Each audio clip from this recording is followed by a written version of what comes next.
This is just going to be hopefully a quick video where I cover how I do air travel.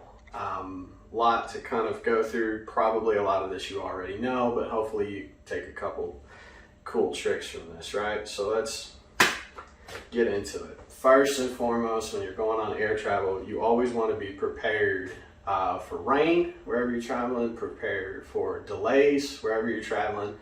And a third thing I kind of like to keep in the back of my mind is kind of be prepared, be prepared to sort of pivot, both for the delays like we mentioned and for possibly theft. For theft hasn't really been a problem for me. Just travel within the contiguous continental United States. I've flown hundreds of flights. Everything's been absolutely fine as far as theft, but I did pick up a good tip from an older gentleman who taught me a lot about how to travel. And one of his pro tips was basically before you bounce, when you're at home, take a copy, basically, scan your driver's license, maybe even scan the back of your credit cards. So if somebody comes and nicks your wallet, you can come back home and be able to have a copy of your driver's license number, have quick access. At this point, obviously, with digital modern technology, your credit cards will probably be locked well before then. So this really isn't as relevant, but to be able to kind of have a copy of the information that you potentially would have stolen would help you more quickly recover and get a new driver's license when you're loitering about, Bureau of Motor Vehicles, okay? Probably all I'm going to say on theft. Rain. Always prepare for rain. Always just take a rain jacket. Ponchos are great too. Anything along those lines. And always carry, I try to do everything in plastic bags, right? Anything that can be electronic, any pills, anything, chargers, anything that you might want to, like say I'm out in my backpack, I get caught in the rain. Anything I can travel with that's already in this waterproof container that won't get wet. Definitely the way to go. I do a lot of site visits. I'm always outside where I go, so being able to stay watertight is clutch. Traveling, getting ready to travel. Always recommend whatever airline, book through the airline. Don't do Orbitz, don't do Expedia. I would shy away from all that. You want to fly American Airlines, go to American Airlines website. Delta, book on Delta. Spirit. Southwest, go to Southwest. Always book through their website. The reason being is, you might save a couple of dollars, but you're losing out on a whole lot of potential benefits. The first benefit right away, potentially, is status on airlines, right?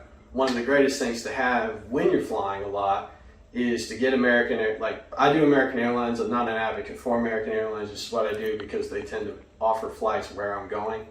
I get an American Airlines credit card, I have the American Airlines app, and so I earn a lot of points based on those. So I earn a lot of miles and I earn a lot of status, which means that potentially getting a first class seat is a lot easier for me. That pivoting from one flight to another doesn't cost me any money to do so, right? But the biggest advantage by far, in a way, of booking through the original airline website is that when things go wrong, when you get a delay, right? Like let's say there's 100 people and we're all sitting around waiting on the flight. The 50 of us, hypothetically, that have booked on through the American Airlines, have the American app on our phone, and are looking at our tickets, get an alert on our phone, it pings up and it said, hey, you want to pivot to a flight? And we say yes. And the rest of the rookies that booked through Expedia are standing in a mile-long line while I'm going to a lounge somewhere. Don't be that person standing in line. There's almost never a reason that you should be waiting in a line at an airport. That app does everything. And if your airlines that you're using has an app that doesn't do airlines, doesn't do everything, you're using the wrong airline. I'd recommend pivoting. So there's that, right? Second thing, get status. Obviously, figure out what airline you like or what airline you use the most, and try to get your status, understand their points game, try to understand what they're offering and sign up for it. Be a participant in that process because it will benefit you. Second tip for booking, I would definitely say definitely buy and get and suffer through the process of getting TSA Pre. It might not help you out at your local airport, but when you're trying to leave from Miami or a big airport, like let's say Atlanta, for example, having TSA Pre can cut a half hour out of your wait time. Sometimes a lot more. Not always, but for $80 and a couple hours of your time for 5 years, definitely, absolutely get TSA Pre. You're gonna travel, no question, get TSA Pre. Don't buy Clear. I think Clear is a total waste of money and time, but you know, that's why they have it advertised. If you see that many advertisements at the airport, it's a con. Just saying. All right, packing for travel, right? A lot of people take one of these guys, these little rolly doohickey bags. I don't like these things. Not necessarily that because they're bad. Intrinsically, you can get a lot of stuff in them for a carry-on bag, but it gets especially like let's say American Airlines, right? They have a tinier jet. These suckers won't fit in the overhead bins of a lot of smaller airplanes. So you end up getting a tag, and then even if you're a first class passenger, right, that your bag goes under the plane, it goes out in the rain potentially, so it's going to get wet. And then you have to wait on the jet bridge, where the jet bridge inevitably is either boiling or freezing for 10 minutes to wait till you get it back. It's not as cool. Take a backpack. If you can get it in a backpack, definitely do a backpack. This is one that I use. It's like a 50-liter backpack, and they'll still let you take it on. A lot of times I kind of have a 40-liter and a 50-liter backpack. This one I've kind of bought and then just modified a lot. And by modified, I mean it comes with all kinds of straps and hooks and stuff, and I just take a knife and cut most of it off. Definitely the way to go, okay? All right, last thing, packing. When you pack your backpack, most people know, even on a day flight, take an extra change of clothes, including a spare set of shoes.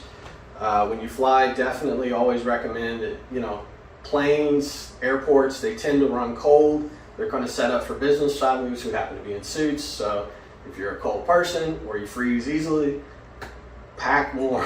Even if you're going to sunny Florida, I would say prepare for the potential that plane ride could be 2 hours of popsicle frozen aluminum tube.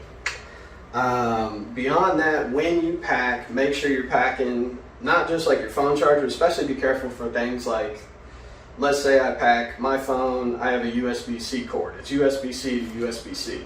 Well, I take an additional cord that's got a USB-C to regular USB. Why?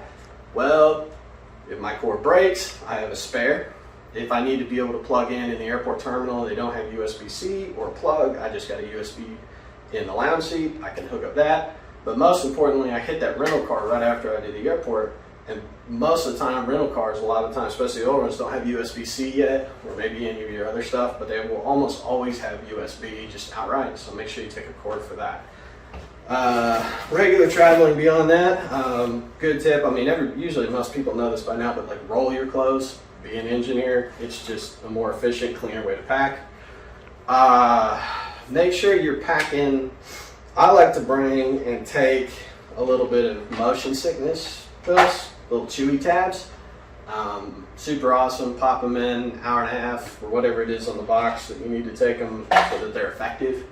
Basically, pop one while you're waiting in the lounge. Let's say you get in, you have a bad turbulence flight.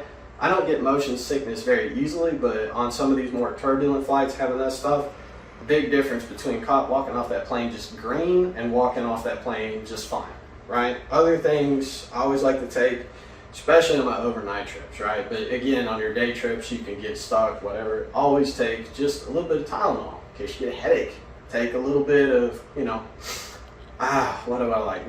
I do a couple coldies, definitely cough drops, just, having those little essentials on hand in case your 5-year-old gets you some sort of, plague that you didn't know you had. You bounce on the plane and all of a sudden you're not feeling really well. Can make a big difference between being miserable and trying to run through an airport and try to find something at some store and pay $1 million for it versus just having it right then and there.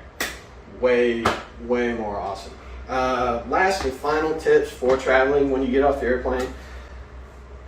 kind of ties back to the airport thing, right? Always, like, I do budget rental car, but Avis, again, they're the same company, but Hertz, whatever rental car company you choose to use, get for budget is called Fast Break.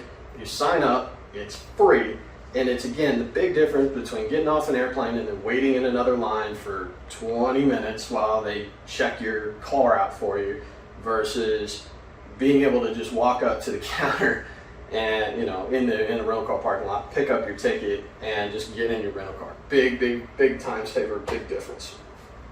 So yeah, okay. Couple more things I think I should mention that I take. Always take sunglasses. Always never forget your sunglasses. And a big thing I've found that's been beneficial, especially now that you have to wear masks on airplanes, noise canceling earbuds. Okay, noise canceling earbuds. You know, you never know how long you're going to get delayed, stuck on the tarmac. Download a couple movies to your phone. Have some noise canceling earbuds, or at the very least, earbuds. But I really like the Bose earbuds because not only are they really good for noise canceling, but they also have these little hooks and inserts so they stay in your ear. Airplanes can be bumpy, and inevitably every couple of months it goes by, right? Like top 5 things that you see in an airport, right? Number 1 thing you see, people standing up in an airplane and hitting their head on the overhead thing. Second most common thing that I see is like, oh shit, I've lost my earbud. That earbud is now gone. That $200 iPad Air earbud has fallen into some crevice in that airplane and it is now a part of that plane. You just might as well say goodbye.